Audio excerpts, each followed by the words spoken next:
राधा के पागलों, हम तुमसे प्रार्थना पूर्वक एक बात कहना चाह रहे, तुम हनुमान जी की शरण ले लो, तुम्हें दुनिया में कहीं भटकने की आवश्यकता नहीं है, क्योंकि हमारे हनुमान जी के लिए तुलसीदास जी ने लिखा, सब सुख लाए हैं तुम्हारी शरणा, सब सुख लाए तुम्हारी शरणा, तुम्हें रक्षक काहू सो डरना, तुम्हारा जग काहू को डरे। गाइए, सब गाइए, सीताराम सीताराम सीताराम सीताराम सीताराम,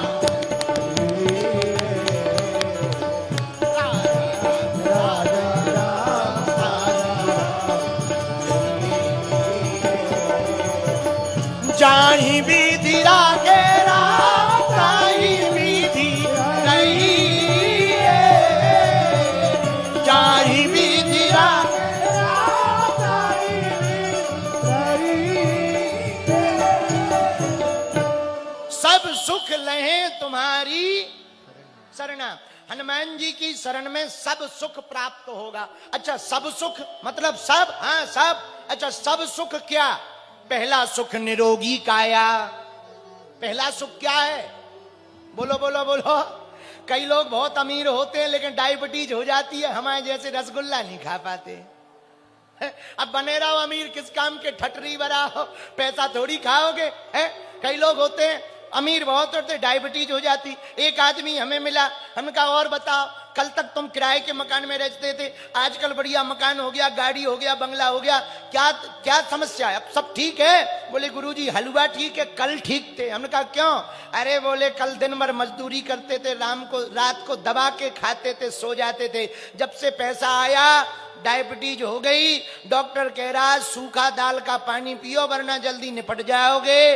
रात को पैसा के चक्कर में नींद नहीं आती है, दवा खाओ तब नींद आती है, इतनी टेंशन हो गई। हमने कहा तुमसे बेहतर तो हमारे मजदूर बढ़िया हैं। तो सब सुख लहे तुम्हारी शरणा। पहला सुख क्या? पहला सुख निरोगी काया, दूजा सुख घर में माया, तीजा सुख सुलक्षण नारी, चौथा सुख सुत आज्ञाकारी। तो पहला सुख निरोगी काया, तो क्या हनुमान जी निरोगी काया देंगे? हाँ, ना से रोग हरे सब पीरा, जपत निरंतर हनुमत वीरा, ना से रोग हरे सब पी। पहला सुख निरोगी काया। यदि शरीर में रोग बना तो डॉक्टरी सलाह तो लो ही, हनुमान जी का आशीर्वाद भी लो, क्योंकि जहां दवा काम नहीं करती वहां भगवान की कृपा काम कर जाती है। और एक बात बोले, जिसे अहम की हवा लगी उसे ना दुआ लगी ना दवा लगी। तो पहला सुख निरोगी काया कौन देंगे? हनुमान जी। अच्छा, दूजा सुख क्या? दूजा सुख घर में माया। तो क्या हनुमान जी रुपया देते हैं? रुपया देते नहीं है, रुपया देने वाले काम बना देते हैं। संकट कटे मिटे सब पीरा। अच्छा, हनुमान जी रुपया मिलने वाले जगह बता देते, रास्ते बता देते, व्यक्ति जोड़ देते, ऐसा काम होने लगता कि जो कल तक करो कुछ नहीं मिलता, हनुमान जी की कृपा हो जाए तो थोड़ा छुओ मिट्टी भी सोना बन जाएगी। क्योंकि हनुमान जी अष्ट सिद्धि नव निधि के दाता, असवर दीन हनुमान जी। और मनोरथ जो कोई लावे, सोई अमिट जी बन फल पावे। हनुमान जी महाराज धन तो नहीं देंगे, पर धन मिलने वाली बातों से, धन मिलने वाली कृपा जरूर कर देंगे कि आप जो करोगे उसमें सफल हो जाओगे। ऐसा हनुमान जी की कृपा से संभव है। अच्छा महाराज कैसे संभव है? अरे ठटरी के बरे नक कटा। राम जी कौन है? भगवान। हम लोगों पे विपत्ति आती है तो किसको पुकारते? भगवान को। बोलो पुकारते हां जी या ना जी? अरे जम के बोलो। हम लोगों पे विपत्ति आती किसको पुकारते? अच्छा भगवान को। और भगवान पे विपत्ति आती वो किसको पुकारते? हनुमान को। अच्छा उन पे भी विपत्ति आई, हाँ लक्ष्मण जी की आई, माता जानकी जी वाली आई, तो किसको पुकारा? हम लोगों पे विपत्ति आती तो भगवान को पुकारते, भगवान पर विपत्ति आती तो वो हनुमान को पुकारते। यदि हम लोग भी हनुमान जी के चरण पकड़ लें तो सब सुख लहें हमारी शरणा। तुम्हारी शरणा।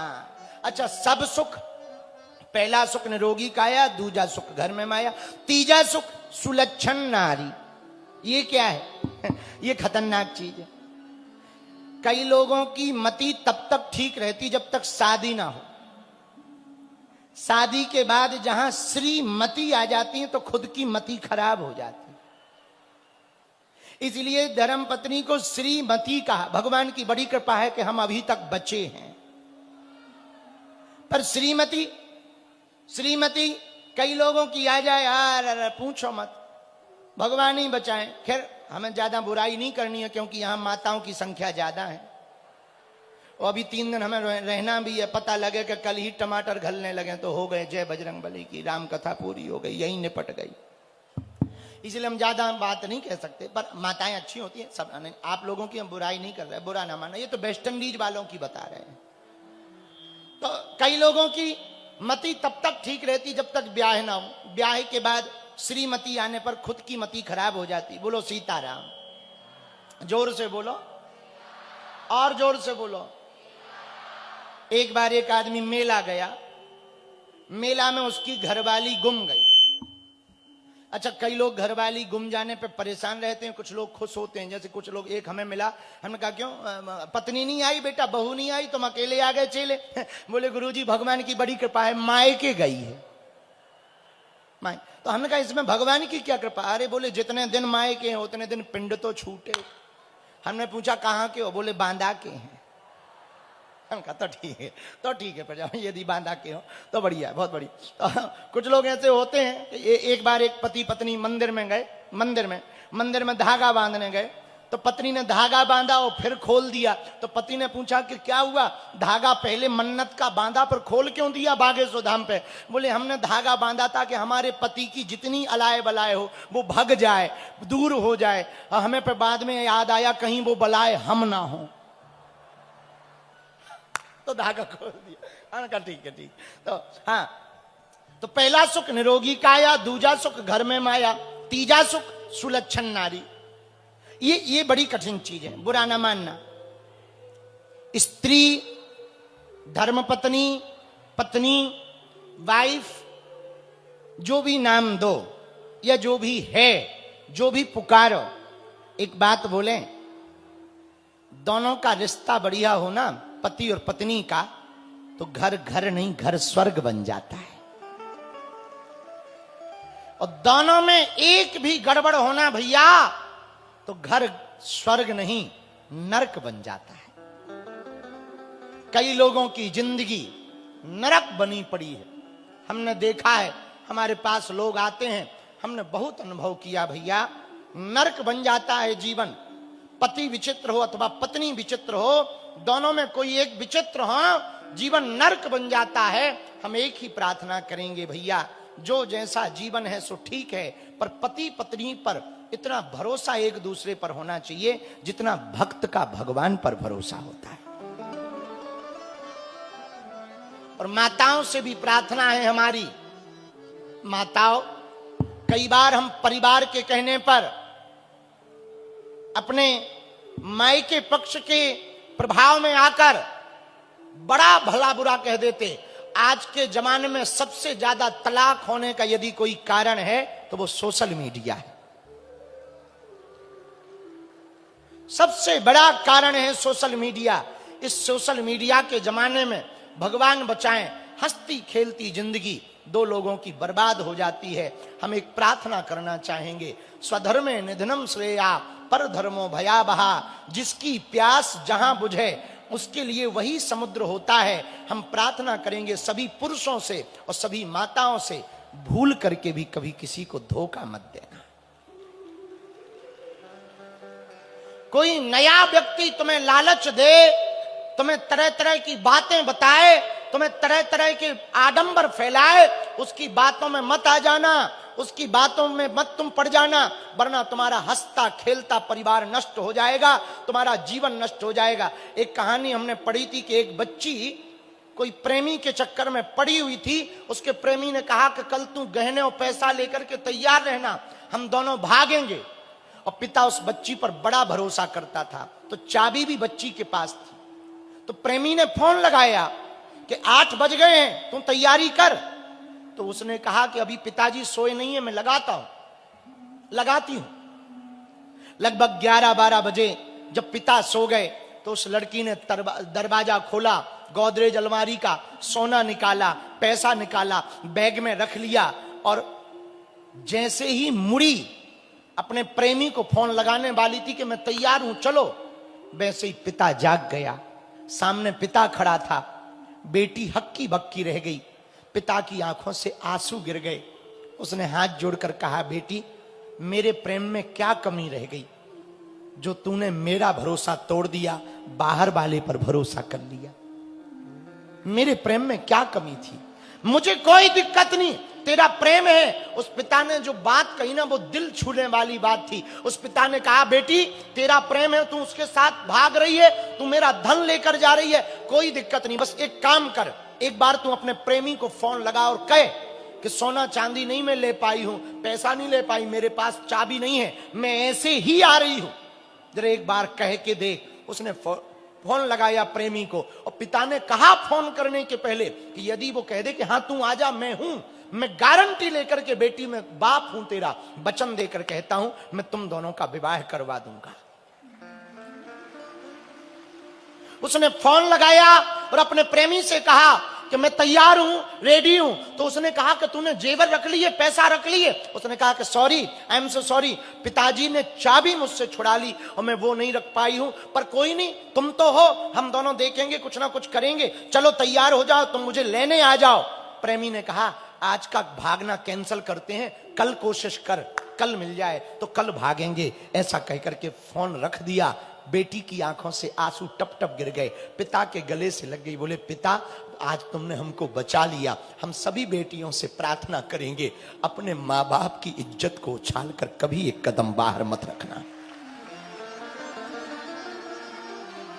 वरना हंसता खेलता परिवार बर्बाद हो जाता है। जितने भी विवाहित पुरुष बैठे हैं, जितने भी विवाहित माताएं विराजमान हैं, हम प्रार्थना करेंगे, रील के जमाने में तुम भरोसा मत करना। इस रील के जमाने में इनके चेहरे जरूर सुंदर होते हैं, पर चरित्र बहुत घटिया होते हैं। दूसरी बात याद रखना, जो जिसके बहुत मित्र होते हैं ना, वो किसी का मित्र नहीं होता है।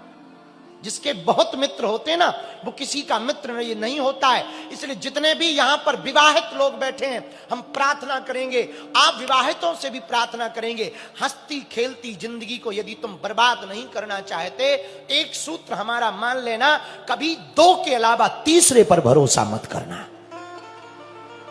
और तीसरे पर यदि भरोसा करने का मन में भाव जगे तो केवल मेरे परमात्मा पर भरोसा करना। परमात्मा के अलावा दुनिया में कोई भरोसे के लायक नहीं है। यहां कोई तन का भूखा है, कोई धन का भूखा है, कोई शोहरत का भूखा है, कोई इज्जत का भूखा है। यहां कोई किसी से लेना प्रेम नहीं है। और सभी बेटियों से कल हमने कहा था, हम आज फिर कहेंगे, माना कि मोहब्बत बुरी नहीं है, पर मां बाप से ज्यादा जरूरी नहीं है। इसलिए हम आज की कथा में प्रार्थना करें, पहला सुख निरोगी काया, दूजा सुख घर में माया, तीजा सुख सुलक्षण नारी। यदि नारी सुलक्षणी हो ना, घर घर नहीं, घर मंदिर बन जाता। पर कई घरों में माताएं बड़ी पवित्र रहती, पुरुष बड़े निकम्मे रहते। हम प्रार्थना करेंगे, जब कोई तुम्हारे लिए इतना समर्पण करे तो तुम भी उससे ज्यादा समर्पण करके दिखाना। तीजा सुख सुलक्षण नारी। चौथा सुख चौथा सुख सुत आज्ञाकारी, बच्चे आज्ञाकारी हों। ये 4 सुख जिनको जीते जी मिल गए वो जीते जी स्वर्ग पा जाएगा। क्या पा जाएगा? जरा जोर से बोलो, अरे जोर से तो बोलो। स्वर्ग पा जाएगा। बालाजी महाराज के कृपा पात्र बागेश्वर धाम पीठाधीश्वर परम पूज्य धीरेन्द्र कृष्ण शास्त्री जी महाराज का पावन संकल्प। मध्य प्रदेश में छतरपुर के ग्राम गढ़ा में बनेगा विश्व स्तरीय कैंसर अस्पताल एवं रिसर्च सेंटर, जिसकी आधारशिला देश के यशस्वी प्रधानमंत्री नरेंद्र मोदी जी के कर कमलों से रखी जा चुकी है। 200 करोड़ रुपए की लागत वाले 100 बेड के इस अस्पताल में गरीबों का होगा मुफ्त इलाज। ये बहुत बड़ा अवसर है, बहुत बड़ा काम है। संकल्प बड़ा हो, संतों के आशीर्वाद हो, प्रभु की कृपा हो तो समय सीमा में सब पूर्ण होता है। हमारे प्रियजनों, बागेश्वर धाम पूरे भारत के लोगों, अभी तक अस्पतालों में मंदिर थे, अब मंदिर में अस्पताल होगा। कैंसर हॉस्पिटल निर्माण हेतु सहयोग देकर पुण्य के भागी बने।